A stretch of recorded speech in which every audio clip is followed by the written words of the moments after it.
Hi friends, I've been working on a few videos about how returning to slow crafting instead of scrolling our phones would help bring us back to center. We scroll for entertainment, we scroll to find articles that'll make our lives better, we scroll to see what's going on in the world, and so on. But sometimes scrolling becomes too much for us. Normally, too much scrolling causes me headaches. But in today's world, it's starting to cause anxiety. Enough to where I needed anti-anxiety medication. The world is in chaos right now, but our need to make sure we know what's happening to feel this sense of safety on what to do, quote unquote, just in case, but is backfired big time. I didn't want to put my head in the sand, but I know it was time to go back to a grounding force. But also I knew it needed to be something that brought me joy as well. And I knew I couldn't be alone in this. I had a feeling many of you guys might be feeling the same way. I read an article recently about a lady who needed to stop the scroll and picked up her cross stitch again. I wanted to do a deeper dive video into that article and show you how it turned out for this woman. And maybe this sounds like something you might enjoy as well. In the article, she remembers learning cross-stitch as a child from her mom, and she describes being handed the rough Aida cloth and learning how to thread the needle and make those first little X-shaped stitches. But like most beginners, it wasn't perfect. Thread slipped out of the needle, the back of the fabric sometimes turned into what she described as a rat's nest, and sometimes the pattern would be miscounted, which meant carefully undoing stitches and starting again. I think anyone who stitches knows that feeling, right guys? Rip it, rip it.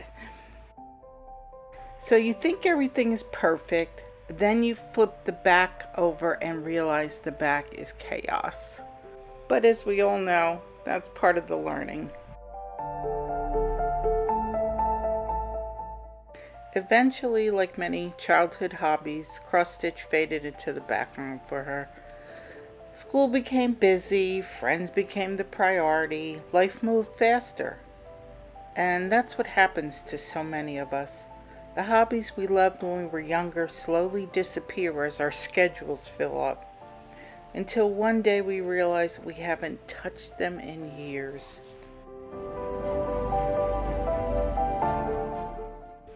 Later in life, she returned to cross-stitch again, this time inspired by her sister, but without the childhood competitiveness. What pushed her back towards it was something many of us understand very well today: burnout from constant phone use.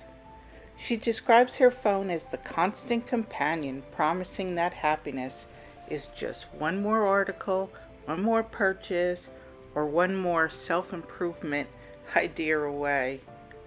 And eventually she made a simple decision.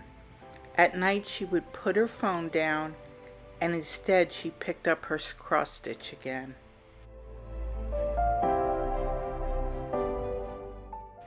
When she sat down to stitch again, she noticed something almost immediately. Her shoulders relaxed, her breathing slowed down, her attention shifted from notification and headlines to something much simpler: counting stitches and choosing thread colors.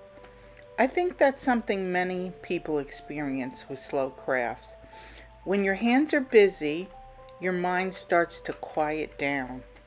There's something deeply calming about repeating the same motion again and again, one stitch, then another, slowly building into something beautiful.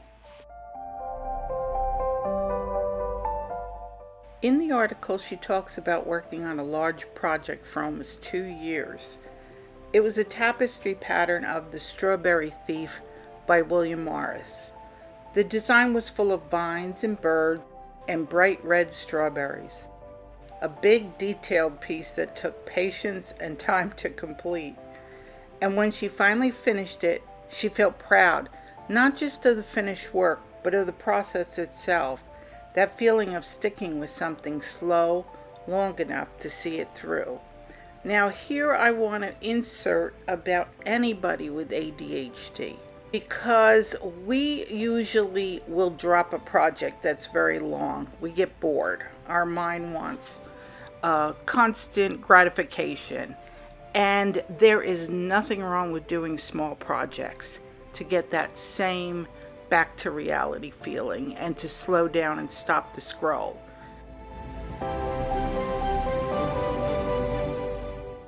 One of my favorite moments from the story was what happened after she finished the piece. Her 5-year-old daughter grabbed her phone and asked her to hold up the finished stitching so she could take a photo of it. The picture ended up a little crooked, and it even captured a faded spot on the carpet where the dog sleeps. But that imperfect photo became a memory she treasures because it captured something real. The bigger message of the article is something that I think many of us need to hear. Creating something doesn't have to have a grand purpose. It doesn't have to become a business. It doesn't have to be productive in the traditional sense. Sometimes it's enough to simply make something because it's beautiful to you, because it's calming, because it reminds us that we can still create things slowly with our own hands. Toward the end of the article, she reflects on something really meaningful. Even though so much of our life happens online now, the real magic is still found in physical things. Fabric between your fingers, thread pulled carefully through cloth, stitches forming slowly, one by one. There's something grounding about that, something that brings us back into the real world again. Reading that article reminded me how powerful slow hobbies can be. Sometimes slowing down doesn't require a big life change. Sometimes it just means choosing something quiet instead of another hour of scrolling. For some people that might be knitting, for others that might be painting or gardening, but for many of us it might be cross stitch. Just a needle, some thread, and the patience to make one small stitch at a time. If you enjoy cross stitch or other slow crafts, I'd love to hear about it. Let me know in the comments. I'm working on more videos about this subject, and also, of course, all my other cross stitch videos. So if you have any other thoughts and ideas, I'd love to hear about those too. And like and subscribe, it really helps me out. Thanks guys, bye bye. Oops, I almost forgot to say, I'm going to link the article so you can read it yourselves, and I'll put that in the description box.